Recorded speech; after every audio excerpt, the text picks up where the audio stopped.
రంగారెడ్డి జిల్లాలో చోటు చేసుకున్నటువంటి బస్సు ప్రమాదం ఇప్పుడు తీవ్ర విషాదాన్ని మిగిల్చింది. రెండు తెలుగు రాష్ట్రాలలో కూడా ఈ యొక్క ఘటన ఆందోళన కలిగిస్తుంది.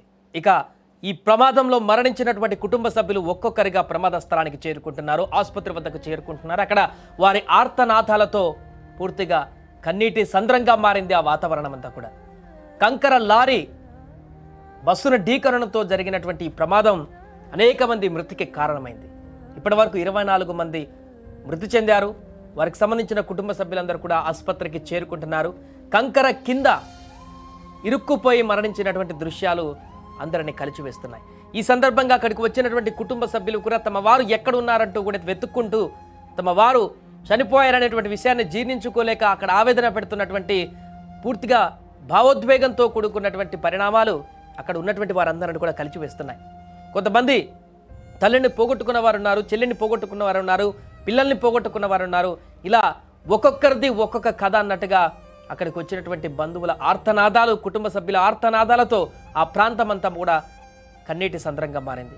ప్రస్తుతము ఒక మహిళ అక్కడ రోధిస్తున్నటువంటి తీరు అక్కడ ఉన్నటువంటి స్థానికులను కానీ ఆసుపత్రి ప్రాంగణంలో ఉన్నటువంటి వారందరినీ కూడా ఆవేదనకు గురిచేస్తుంది. నా చెల్లి ఎక్కడ అంటూ ఆమె రోధిస్తున్నటువంటి తీరు వారందరినీ కూడా హృదయం చలించేటువంటి విధంగా చేస్తుంది. పూర్తిగా అక్కడి వాతావరణాన్ని ఒక కన్నీటి ప్రళయంగా మార్చేసింది. ప్రమాదం జరిగినటువంటి మీర్జాగూడ వద్ద దృశ్యాలు హృదయ విధారకరంగా మారాయి.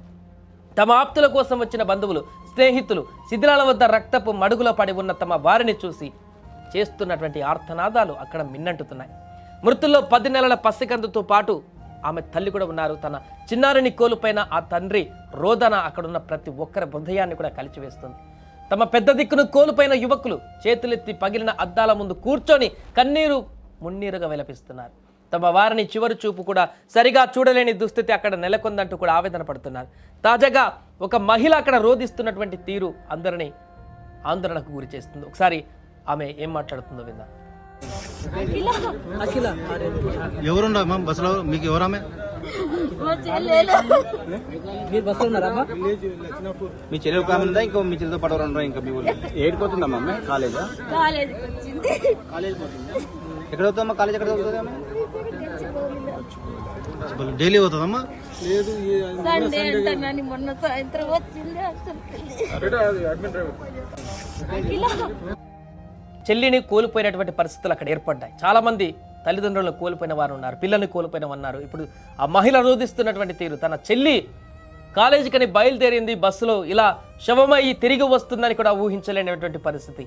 ఆమె ఇలా జరుగుతుందని ఊహించలేదు. దీంతో కన్నీటి పర్యాంతం అవుతుంది. నా చెల్లి ఆ బస్సులో ఉందంటూ కూడా ఇలా అనేక కుటుంబాలలో కూడా ఇప్పుడు విషాదాన్ని మిగిల్చింది. అనేక కుటుంబాల్లో కూడా తీరని ఆవేదనను మిగిల్చింది ఈ యొక్క పెను విపత్తు, పెను ప్రమాదం. ఒకటి కాదు, రెండు కాదు, 24 మంది ప్రాణాలు కోల్పోయారు. ఇంకా 5గురు సివియర్గా ఉన్నట్టుగా తెలుస్తుంది. హాస్పిటల్లో అనేక మంది గాయాల పాలయ్యారు. ఉదయమే మృత్యు శకటంలా దూసుకువచ్చింది టిప్పర్ లారీ. కంకరతో పాటు దూసుకువచ్చి ఆ ప్రయాణికుల పైన మృత్యు ఘోషను వినిపించింది. ఇంత దారుణమైనటువంటి ప్రమాదం జరుగుతుందని చెప్పేసి ఎవరు కూడా ఊహించలేదు. మొన్న జరిగిన ప్రమాదం నుంచి కోలుకోక ముందే మరొక భారీ ప్రమాదం చోటు చేసుకోవడం ఒక్కసారిగా అందరిని దిగ్భ్రాంతికి గురి చేసింది. అక్కడ కుటుంబ సభ్యుల ఆర్తనాదాలు, వారు బాధపడుతున్నటువంటి తీరు అక్కడున్న వారందరిని కూడా కలిచివేస్తుంది. ఈ ప్రమాదం పట్ల తీవ్ర ఆగ్రహంతో కూడున్నారు అక్కడ ఉన్నటువంటి స్థానికులందరూ కూడా. చాలా సందర్భాల్లో ఇక్కడ ప్రమాదాలు జరిగాయి, ఈ రోడ్డులో ప్రమాదాలు జరిగాయి అని చెప్పినా కూడా పట్టించుకోకపోవడం కారణంగానే ఇప్పుడు మరలా భారీ ప్రమాదం జరిగిందంటూ కూడా అక్కడ ఆవేదన వ్యక్తం చేస్తున్నారు. మరొక వైపు ఆ టిప్పర్ డ్రైవర్ చేసినటువంటి నిర్లక్ష్యం స్పష్టంగా ఇక్కడ కనపడుతుంది. ఓవర్ టేక్ చేసేటువంటి పరిస్థితుల్లో ఉదయం పూట సింగిల్ రోడ్లో ఓవర్టేక్ చేసేటువంటి పరిస్థితులు, కార్నర్ వద్ద ఈ యొక్క భారీ ప్రమాదానికి కారణమయ్యాడు ఓవర్టేక్ చేసి అంటూ కూడా అక్కడ ఉన్నటువంటి స్థానికులు చెప్తున్నారు. ప్రాథమిక సమాచారం ప్రకారం దర్యాప్తు కొనసాగిస్తున్నారు. ప్రమాదానికి సంబంధించిన పూర్తి వివరాలను కూడా సేకరించే ప్రయత్నాలు చేస్తున్నారు. ముఖ్యమంత్రి కూడా ఈ యొక్క ప్రమాదం పైన సమీక్ష చేస్తున్నారు. ప్రమాదానికి సంబంధించిన వివరాలు ఆరా తీస్తున్నారు. అధికారులు కూడా అప్రమత్తమయ్యారు.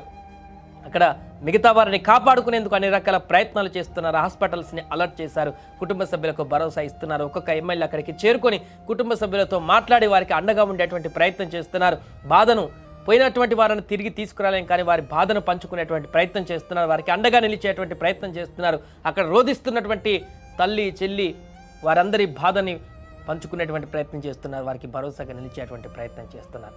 ఏదేమైనా కూడా ఈ యొక్క ప్రమాదంలో నెలకొన్నటువంటి దృశ్యాలు అయితే ఇప్పుడు రెండు తెలుగు రాష్ట్రాల ప్రజలను కన్నీరు పెట్టిస్తున్నాయి. మీ చెల్లెలు ఒక ఆమె ఉందా, ఇంకో మీ చెల్లెలతో పాటు రెండు ఇంకా మీ ఊళ్ళో ఏడిపోతుందమ్మా అమ్మాయి? కాలేజా? కాలేజీకి వచ్చింది. ఎక్కడ అవుతుందమ్మా కాలేజ్? ఎక్కడ అవుతుంది ఆమె? డైలీ అవుతుందమ్మా? సండే అంటానని మొన్న సాయంత్రం వచ్చింది అసలు